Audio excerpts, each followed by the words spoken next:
Hi, thanks for joining us today. My name is Fred Hess. I'm with Smarketing, and we're helping produce this vlog today. And it concerns a very worrisome and important situation at the IRS. And so we're joined here today by Jason Lawhorn, who is a CPA and CEO of Lawhorn CPA Group, and his brother Sam. Gentlemen, thanks for joining us. Oh, well, thanks for having us, Fred. Thank you. And, very serious opening, the introduction. I was very, very happy with that.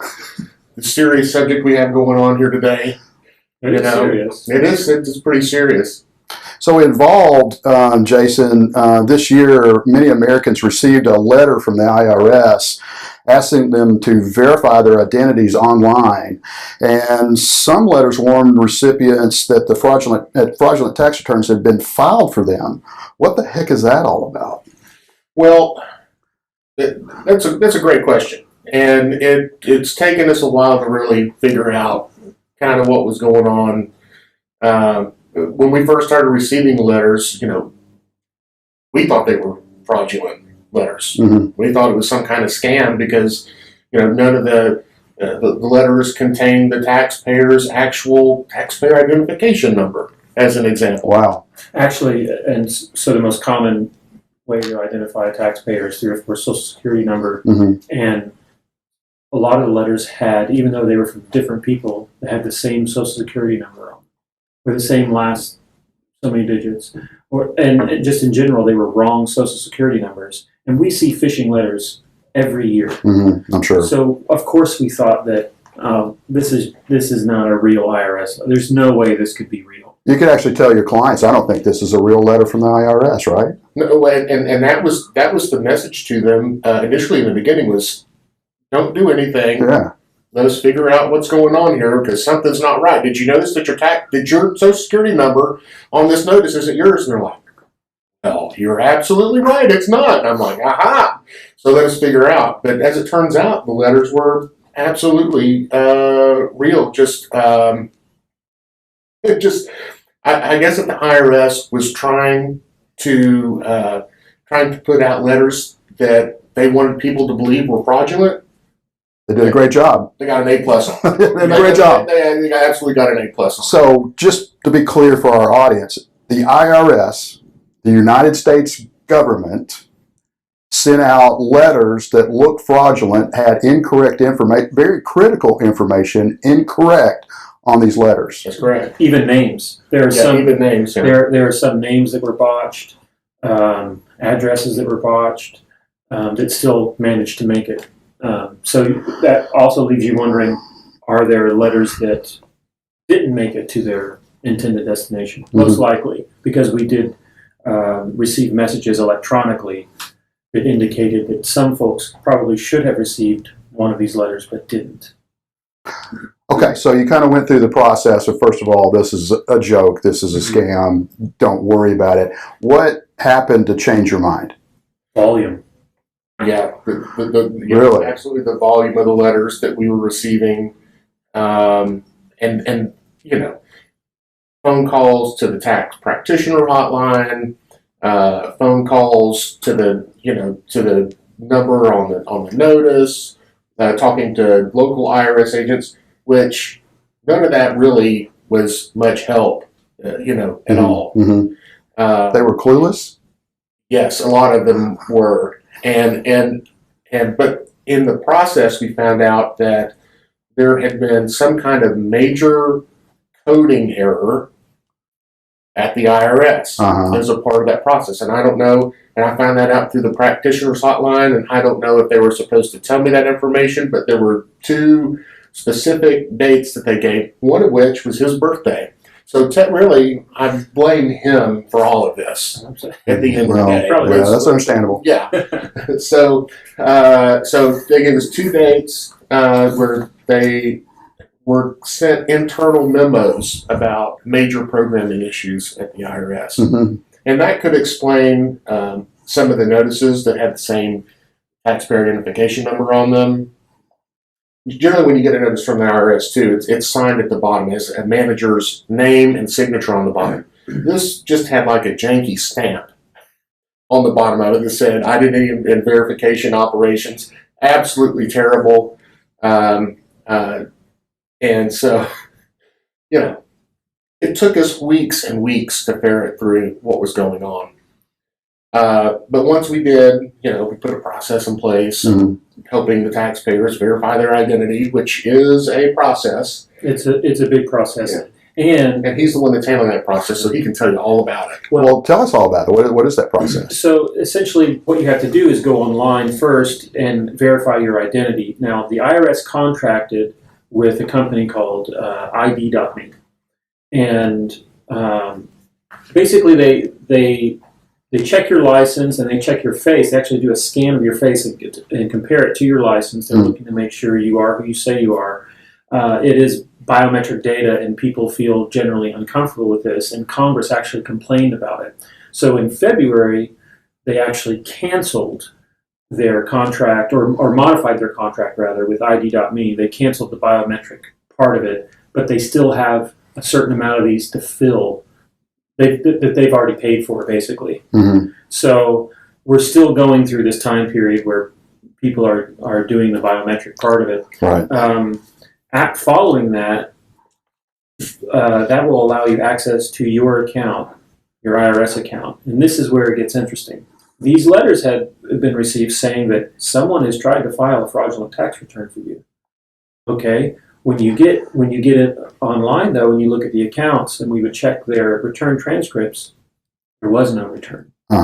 That is what indicates to us, or that's what verifies that this is actually the coding error. There's no one that has filed a fraudulent return for you.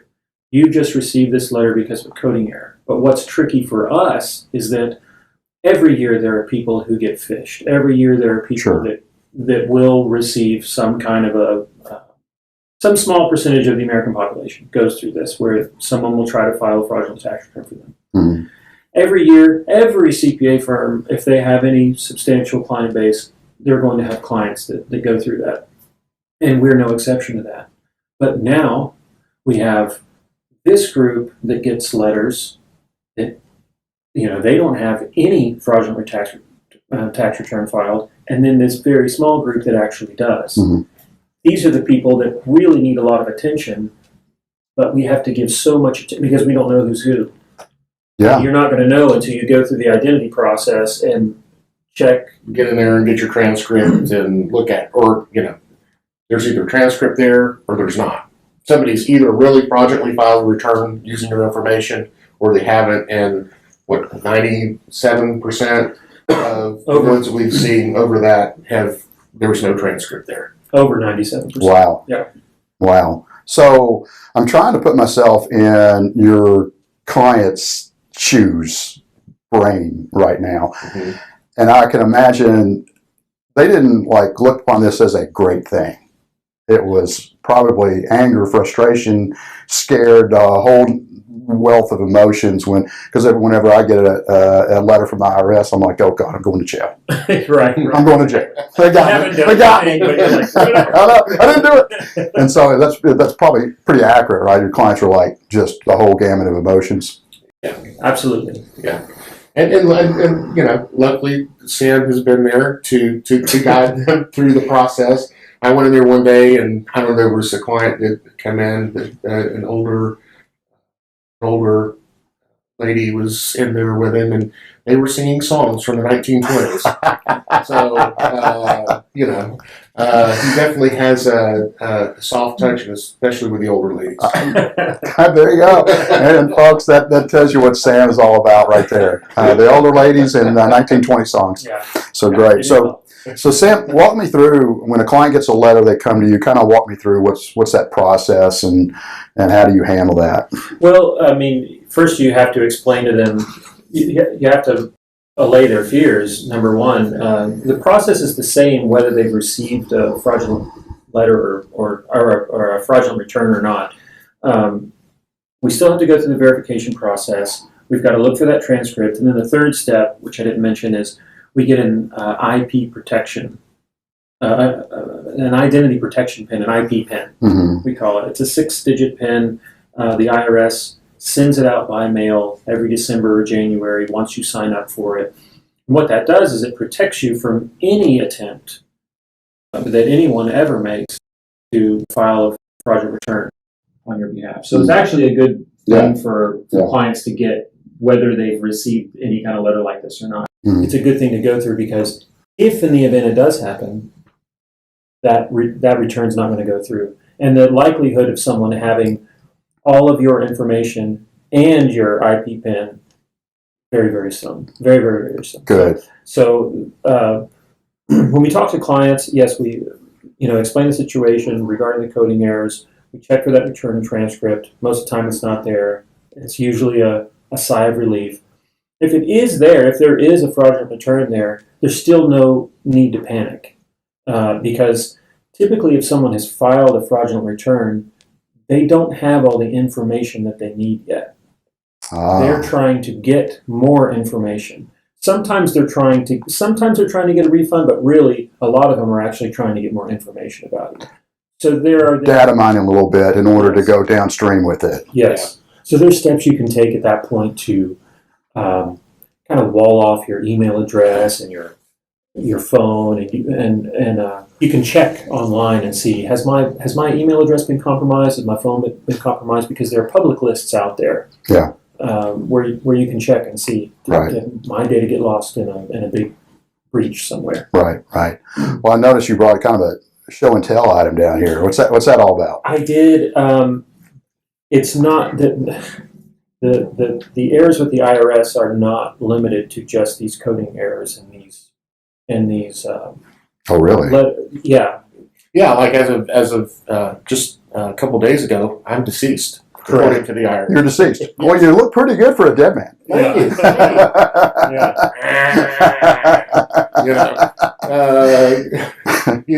How did that happen, Jason?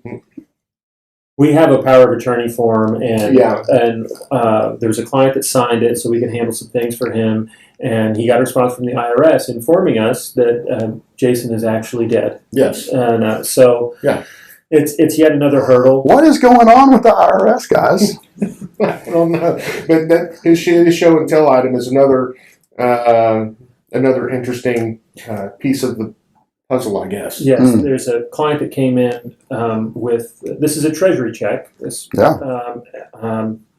Someone is due money from the government and a refund, and the man that showed up does not have a lady's first name. This is a lady that they sent this to at his address. He said, I've lived at this address for 20 years. No one by this name has ever lived at my address.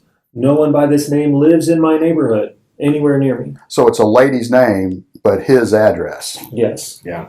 And he said, I don't know what to do with this. Wow. So there are many problems, but what people need to realize about the IRS is that they have had computer problems since the 80s. If you were to go back and kind of look at the record of news, you would see that they've been fighting this since the 80s. The computer system is really from, I think, the 60s.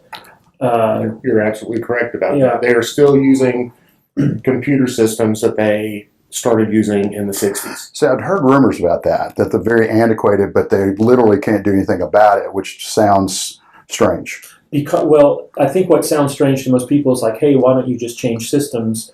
But the example I like to give is, let's say you have a university, and that university decides that they want to change platforms.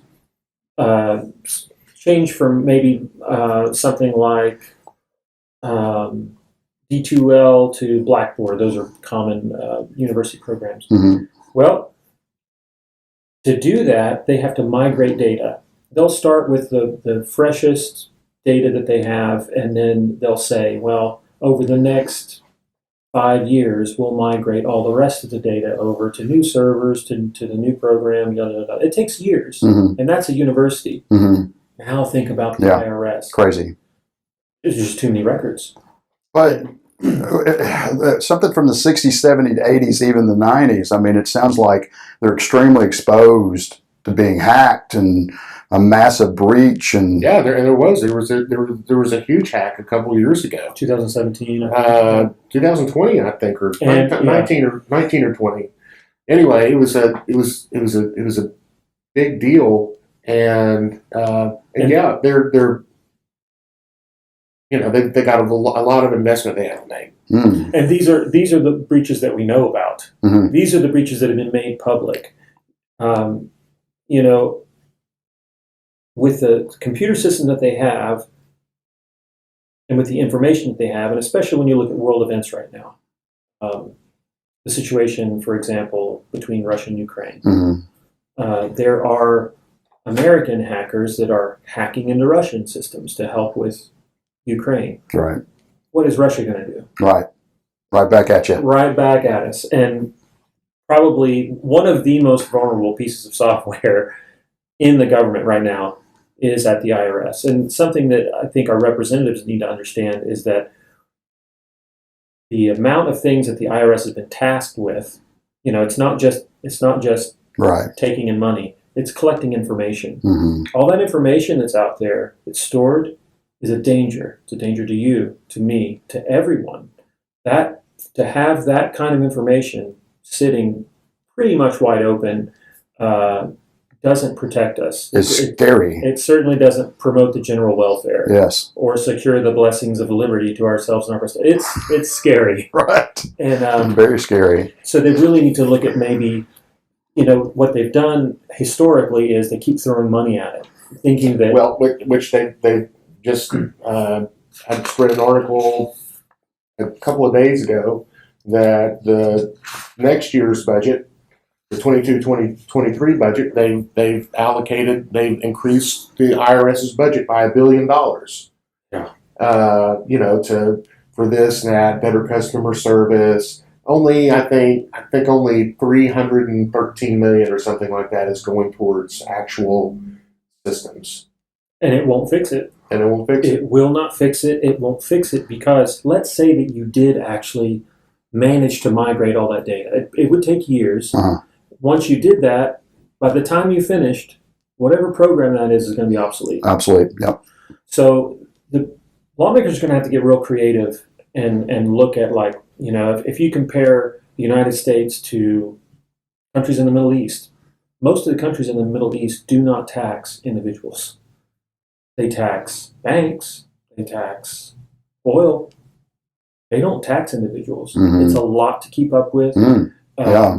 And the IRS is really not well equipped to handle that amount of information and to track all those little things. There are other agencies that have way better computer systems and have the people and the resources.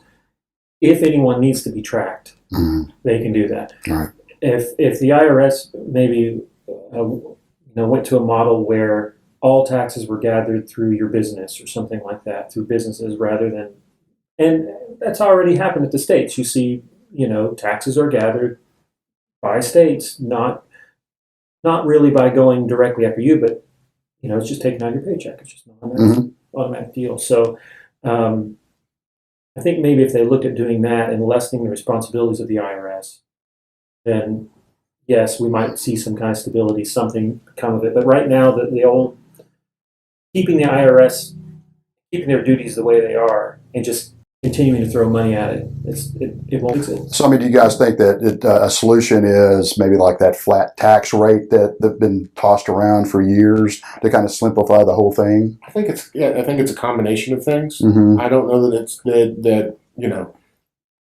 a straight flat tax is the answer for everything, but I definitely think that there's a combination of things that could be done that could simplify. Mm-hmm. Think about if you're running your business, but the part of your business that is your revenue isn't working.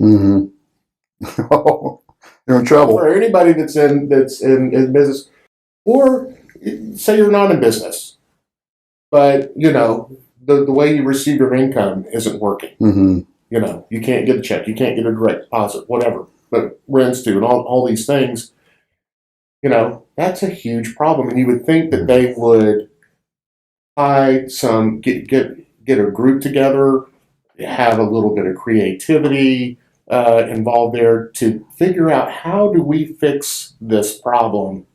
So because everything that they've done so far and where we are today. What got us here isn't going to get us there. So they've got to really get a think tank in there and figure this out for the American people.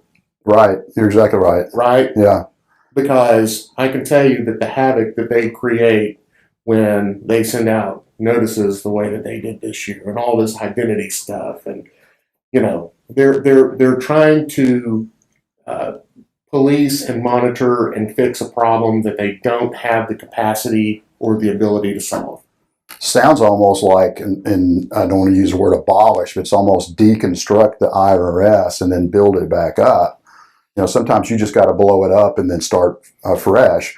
Heaven forbid what that would look like, but sometimes it's, let's just start over here and come up with something better. And I think that's possible. Yeah. I think if you get the right people in the room with the creativity and the ideas that are needed to make that happen, you could absolutely do that. It wouldn't happen just like everything else. It's not going to happen overnight, but you could build some different departments that, have a central communication system or, that will make a difference. Let's return from home here. A couple of questions. One, what could an average Joe like myself do to maybe protect myself from this? Is there anything that I can do or just be aware?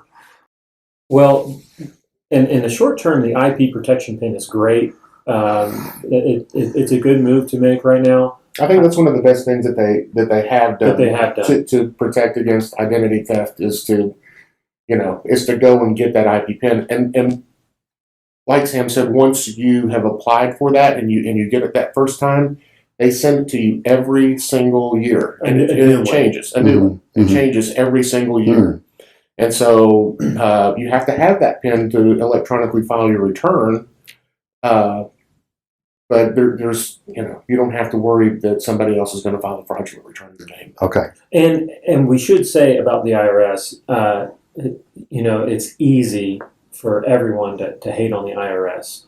We like to hate on the guy that's open your Bible. We've been hating on the tax man for millennia, but we like the things that taxes provide. Sure. And when you look at what the folks at the IRS have been handed, they've been handed a broken system. The people that are there right now have been handed a broken system and asked to make it work.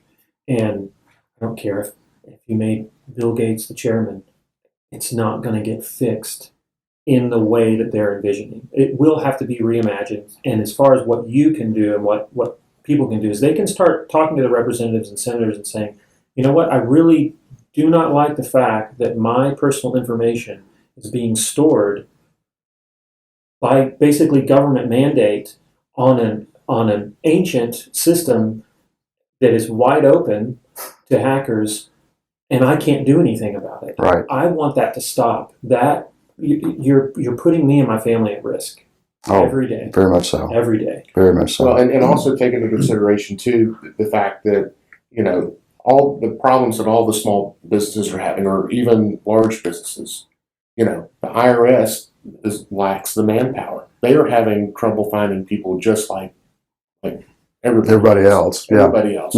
People, qualified people, getting them trained fast enough, retaining them. Oh yeah. All of those things. They're having those same problems, and so, like you say, everybody loves to hate the IRS, but and you complain when you can't get through. Sometimes it takes me weeks to get through. Do y'all have like a special hotline or something? We do. Even with the hotline. Even with a hotline, it can take weeks to get through. Wow. So, yeah. It's crazy. So Lawhorn CPA Group has locations in Knoxville, Tennessee, Augusta, Georgia, and Marion, Virginia. So folks that are in those areas, or even not, and maybe have received one of these letters or a disturbing check with the wrong name on it. I don't know why that check couldn't have had my name on it. Me too, with plenty of zeros. And they needed to reach out to you guys for some advice on this. So what's the procedure there for them to do that? They're not a client, but they've got a letter. They're maybe sitting in their basement waiting on the IRS to bust through the door and come get them. Or wondering if it's real. And wonder if it's real. This is just a phishing campaign or whatever. So what's what's the procedure for reaching out to Lawhorn? You ever heard of smoke signals? Yes. Okay. Well, we don't use those. Okay. But State-of-the-art communication? yeah, state of the art. Email, phone. So your website address is www.lawhorncpa.com, and your email address is? infocpa@lawhorncpa.com. That's LAWHORN. Not LONGHOR. Gotcha. We do not make mistakes. Yes. I mean, for the public. Right. Occasionally we have them here. Yeah.